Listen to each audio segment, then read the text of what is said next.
네, 시황센터입니다. 오늘 장 초반의 움직임과는 다르게 일단은 상승 반전하고 있습니다. 양시장이 모두 오름세인데요. 일단 코스피 지수부터 확인하도록 하겠습니다. 1900선 돌파가 지난 6월 18일이었죠. 한 달여 만에 1900선을 다시 한번 돌파해주는 움직임이 나와주고 있습니다. 전일 고가로 마감했고 오늘 다시 한번 상승세를 보여주면서 일단 빨간불을 밝히고 있습니다. 오늘 장 초반의 움직임과는 다르게 다소 좀 고민이 있었습니다. 그렇지만 상승 반전하고 있는데 이러한 흐름이 이어질 수 있을지 여부에 대해서도 조금 더 지켜보도록 하겠습니다. 코스피 일중입니다. 다소 장 초반 움직임이 좋지 않았습니다. 그렇지만 어느 쪽으로 방향을 잡을지에 대해서는 조금 더 지켜보도록 하죠. 투자자들의 관망세도 이어지고 있는데요. 오늘 외국인들이 양시장에서의 관망세가 뚜렷하게 이어지고 있고 기관도 매수 규모가 그렇게 크진 않습니다. 일단 양시장에서의 움직임이 크지 않기 때문에 지수의 변동폭도 크지 않다고 보시면 될 것 같습니다.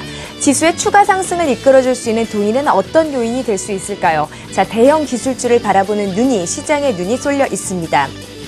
오늘 삼성전자가 다소 좀 아쉽게 일단은 130만 원 아래서 출발을 하고 있고 오늘 가장 좋은 종목들은 LG 디스플레이와 LG 이노텍 조금 전에 언급을 했듯이 이 애플의 실적이 일단은 영향을 주고 있습니다.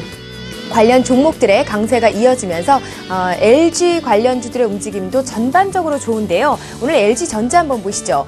모건 스탠리와 함께 이 외국계 창구를 통해서 매수세가 유입이 되고 있는데 이틀째 강한 흐름입니다. 8월에 신제품 출시를 앞두고 일단은 이 공개를 앞둔 기대감도 좀 작용을 하고 있는 상태인데요. 주가도 73,700원대까지 올라와 있습니다.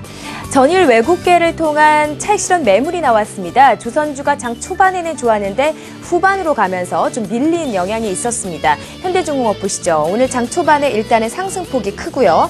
전일 쉬었던 움직임과는 다르게 다시 한번 상승 출발하고 있는데 이런 흐름 이어질 수 있을지 여부도 조금 더 지켜보도록 하겠습니다. 상위권대의 종목 중에는 NHN의 흐름이 일단은 하락폭이 좀 큽니다. 장 초반 3% 이상의 하락세를 보여주면서 다시 한번 좀 낙폭이 컸습니다. 규제에 대한 이야기도 나오지만 인적 불안에 대한 얘기가 좀 일단은 시장에서 좀 부담 요인으로 작용할 수가 있겠죠. 다시 한번 또 하락할 수 있을지 여부에 대해서도 조금 더 지켜보도록 하겠습니다. 코스닥 시장 보시죠. 코스닥 시장도 일단은 전일 540선에서의 머무름이 이어지고 있습니다. 사흘간 지금 540선 초반대에서 이어지고 있는데 오늘 상승 반전할 수 있는 동인이 나올 수 있을지도 조금 더 지켜보도록 하겠습니다. 코스닥 시가총액 보시겠습니다. 셀트리온이 오늘 6일 만에 하락 반전한 상태고요. 오늘은 서울반도체도 1% 이하의 상승률을 기록하고 있습니다. 가장 좋은 종목 일단은 포스코 ICT 찾을 수 있을 것 같은데요. 수주 소식과 함께 전일 나왔던 소식인데 오늘 더 좋습니다. CJ ENM도 전일 하락폭이 컸지만 오늘은 반등하고 있습니다. 시황센터였습니다. 네, 시황센터를 통해서 전반적인 시장 상황 짚어봤는데 이 시장 상황에 대해서 보다 자세하게 분석하면서 또 투자 전략 세워봅니다. 역시 오늘 일부 이 시간 동양증권의 서동구 부장과 계속해서 함께하겠습니다. 안녕하세요. 네, 안녕하세요. 네, 앞서서도 말씀드린 것처럼 투자자 여러분들의 가장 큰 관심은 과연 1900선의 지수가 안착할 수 있을까인데요. 아직까지는 뭐 수급을 보나 전반적인 지수를 보나 약간 눈치 보기가 펼쳐지고 있는 그렇죠. 것 같아요. 오늘 어떨까요? 한마디로 제가 여기서 딱 점쟁이처럼 안착합니다. 뭐 이렇게 하면 얼마나 좋겠습니까? 근데 상당히 그 또 넘어야 될 산도 많이 있고요. 그 중요한 또 포인트는 오늘 뭐 애플발 뭐 기대감 이렇게 얘기가 되면서 IT 관련주들의 반등이 나타나고 있는데요. 무엇보다도 삼성전자가 20일 이평선을 중심으로 해서 안착을 해주고 추가적인 어떤 상승의 흐름들이 나와 주어야만 1900 안착 그리고 그 이상의 어떤 상승 흐름도 전체적으로 지수의 방향성을 또 잡아주지 않겠느냐 이렇게 말씀을 드리고 싶습니다. 한번 이 복합 비교 차트를 통해서요. 한번 우리가 이 현재 구간에 주도하고 있는 종목군 그리고 또 업종을 우리가 같이 한번 좀 보도록 하겠습니다. 네. 맨 위에가 코스피가 해당이 되겠죠. 그리고 바로 밑에 삼성전자 그리고 또 이번 구간에서 주도해왔던 LG화학과 현대중공업 그러니까 조선과 화학업종의 대장주 역할을 해주고 있다라고 보시면 되겠는데 사실 삼성전자의 움직임은요. 5월 말까지 종지수의 어떤 그런 흐름과 아주 밀접한 그런 연관이 있었습니다. 그리고 전체적으로 시장이 이 5월 말부터 해서 급락하는 과정들 1800도 이탈이 됐던 이러한 시점들 속에서요. 다른 여타 종목들도 모두 하락하는 이러한 모습들이 연출이 됐었습니다만은 오히려 6월 말부터 어떤 반등의 흐름들이 바로 LG화학을 중심으로 그리고 또 현대중공업도 마찬가지고요. 이런 상승의 흐름들을 보여주면서 종지수의 어떤 움직임보다 더 빠른 그런 어떤 반등을 이어가고 있다는 겁니다. 반면에 삼성전자의 경우에는 여전히 지지부진한 이러한 모습들이 나타나고 있다는 것을 염두에 두신다면 아까 말씀드렸던 것처럼 이 주도했던 업종과 종목 군단들은 이제는 조금은 부담스러운 영역으로 가고 있고요. 바로 삼성전자가 하방을 잡아주고 다시 재차 상승 흐름이 연출이 된다라고 했을 때 우리 지수는 좀 더 안정적인 흐름들 그리고 또 추가 상승이 나타날 수 있다는 거 염두에 두신다면 이제부터는 관련 종목들 계속 말씀드렸죠.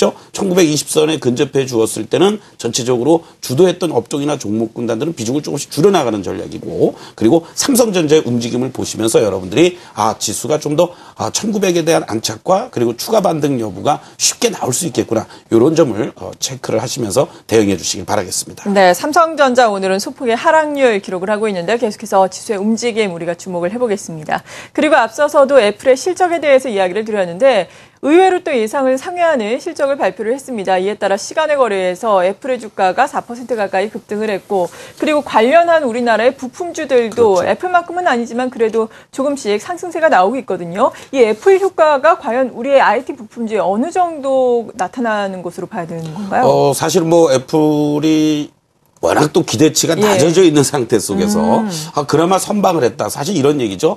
뭐 호실적이라고 얘기를 할 수는 없습니다만 그리고 또 이제 9월 말경에 아이폰 5S가 출시가 되고요.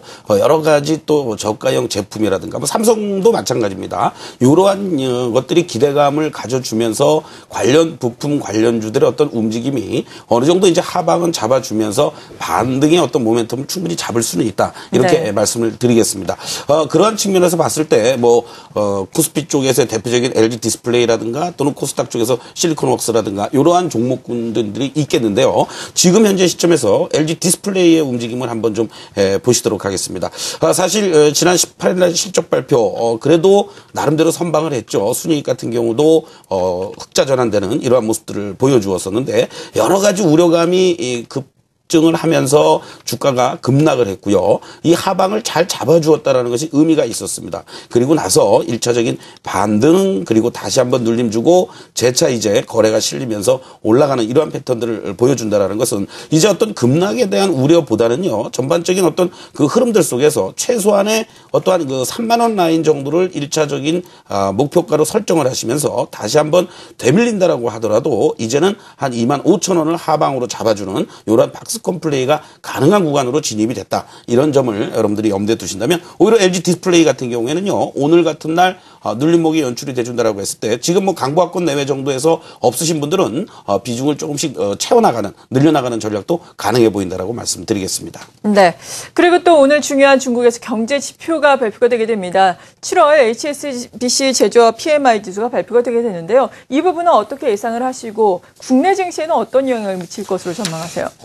결론적으로 말씀드린다면은 지난 중국의 GDP 발표와 관련 지난주 월요일이었나요? 그때와 같은 어떤 어떤 흔들림 현상 이런 것은 없을 걸로 보여집니다.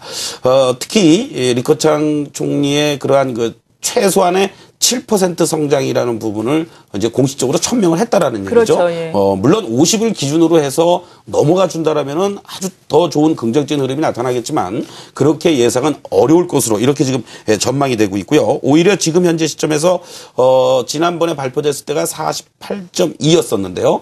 이번에 48.6 정도로 지금 예상은 조금은 호전될 것으로 이렇게 전망은 되고 있습니다. 그러나 이 부분들이 지난번에 그러한 GDP 성장률 발표됐던 것과 같은 큰 변동성을 줄 만한 요인은 자리는 아니다. 이런 점을 염두에 두신다면 혹시라도 뭐 11시 전후에서 만약에 그 발표와 관련돼서 좀 출렁거리는 모습이 나타난다라고 했을 때는 오히려 저점에서 매수할 수 있는 타이밍이 또 되지 않겠느냐 이렇게만 강조를 드리겠습니다. 네, 만약에 시장이 출렁인다면 저점 매수 타이밍이 될 것이다라고 말씀해 주셨는데 그렇다면 1900선 이하에서는 어떤 종목군들을 중심으로 매수를 해야 된다고 생각하시는지 오늘의 투자 전략 세워주시죠. 아까도 말씀을 드렸지만요. 이런 방송 표현이 좋을지 몰라도 이 시간을 통해서 그동안 조선, 정유, 화학, 철강 이런 쪽들을 산업재나 소재 쪽을 그동안 계속 저점권에서 여러분께 강조를 드려왔었습니다. 예. 그런데 여러분들 뭐 다른 어떤 보도라든가 이런 내용들을 보시면요. 쉽게 얘기하면 썰레발이 되게 많이 나오고 있습니다. 지금. 예. 마치 뭐 이제 주도주가 된 것처럼 뭐 산업재, 소재 쪽 매수 안 하면 큰일 날 것처럼 얘기들이 많이 나오고 있는데 절대 아직은 타이밍은 아니라는 얘기입니다. 그래서 보유하고 계신 분들은 좀 더 끌고 가는 전략이 괜찮지만 그들 쪽을 여기서 신규로 편입한다는 것은 이제는 부담스러운 자리에 있다. 차라리 아까 말씀드렸던 것처럼 IT 쪽들을 중심으로 해서 다시 한번 재차 상승이 나올 수 있는 여지가 충분히 있기 때문에 정 자신 없으신 분들은 삼성전자를 지금 130만 원 초반 내지는 이하 자리에서 공략하는 전략이라든가 조금 아까 LG 디스플레이라든가 이런 IT 쪽들을 중심으로 한 저점 매수 전략이 현재 구간에서는 무난하다라고 강조를 드리겠습니다. 네, 요즘에 많이 올라온 조선이라든지 화학보다는 그래도 또 많이 하락하면서 회복을 해주지 못하고 있는 삼성전자라든지 LG 디스플레이 같은 IT주에 대한 투자 전략 말씀해 주셨습니다. 계속해서 또 이슈가 들어오는 대로 연결해서 알아보겠습니다.